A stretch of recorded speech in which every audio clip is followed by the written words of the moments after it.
Okay, well, thank you. I'm going to go back to Ali. A year ago, at around this time when you had the engagement session, you spoke very definitively that there would be no tax implications for the people of North Grenville. And I have two words for you: police services.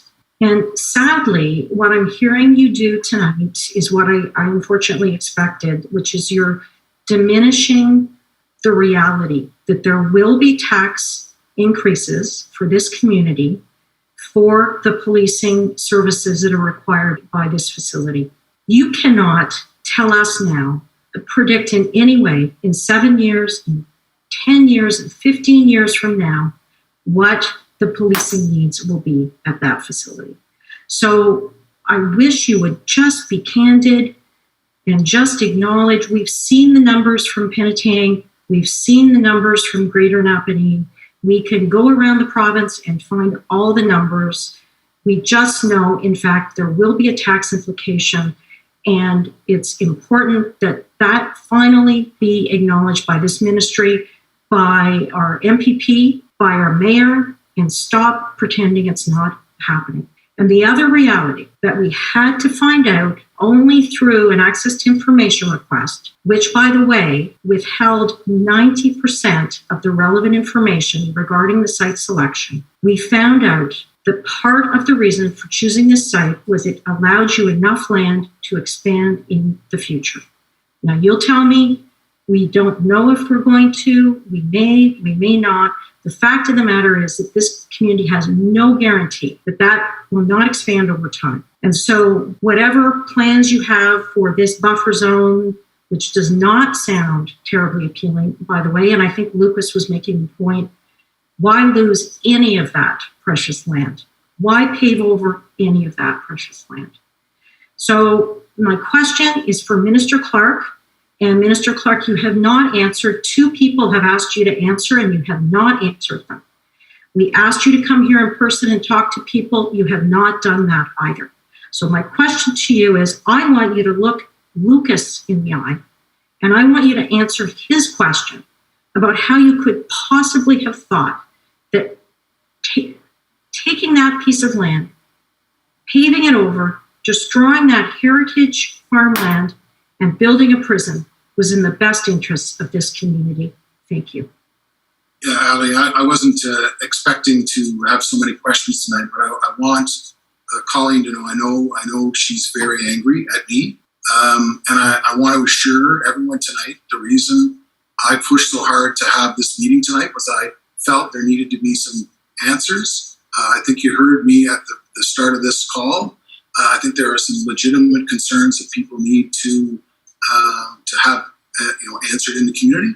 And if what you want, Colleen, and if what the group wants is to have a meeting with me in Kemptville, then let's just do it. Let's just have the meeting, and you can let SolGen continue with this session tonight, and then I will work with you because I'm at Queen's Park. I communicated both to you and to the other organization that the House is sitting and that I'm here. So rather than belabor the meeting, I will commit to you that we'll have a meeting in the municipality. You can answer the questions. I'll bring some people with me to answer who are the experts. But rather than ask me all the questions when it's SolGen's meeting, as your MPP, we will organize something. And I thank you for bringing it up. Yeah, just a very brief comments. In terms of due diligence that Minister Clark mentioned, it's actually very easy. A number of people in the community have, in fact, already done it. We brought the matter, Kirk Albert and I, to the June council meeting where we had a delegation and specifically raised the issue of concern around policing costs. It was very easy because it was in the news.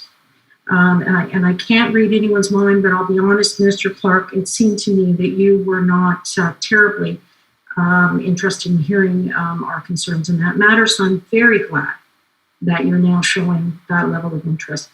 Also, in terms of due diligence, Quinte has a capacity of 228, just slightly less than our facility. Penetang is considered a mega prison. with, I think, over 11, the capacity around 1,100, but they have been averaging around 800. So the bottom line is that we now have confirmation, which we appreciate, that there will be costs to the property taxpayers for policing. The only other comments I want to quickly make, Kirk Albert, when he spoke, mentioned that he had separately requested both Cap and Jog of Minister Clark and Minister Jones that they opt to have a public meeting in person where they could engage with the people of the community around this very critical issue. Mr. Clark, to his credit, did respond to us and indicated that he was not in town today or couldn't be because he's in the legislature. However, I just want to be very clear, Mr. Clark, when you mentioned you would have a meeting with us, we're not asking for a meeting with us. We're not wanting to do the tiny little conference room with 6 stakeholders so you can tick that off your box. We're asking you to come to this community and speak to the folks that you've heard from tonight, the other folks that have been writing to you, the people who have come to the rallies, the people who have written the letters to the editor, and show them that you respect them as your constituents and as residents of this community. And finally, I'd like to say, your comment, Colleen, I know you're very angry at me. Well, I'm very disappointed that you would use that phrase, because what we've seen before is a tendency by men, often powerful men, to discredit women by referring to them as emotional. So if my passion was misinterpreted as anger, you're wrong. I'm not angry. But rumor has it, Mr. Clark, you may be very angry at me. And that's unfortunate. So thank you.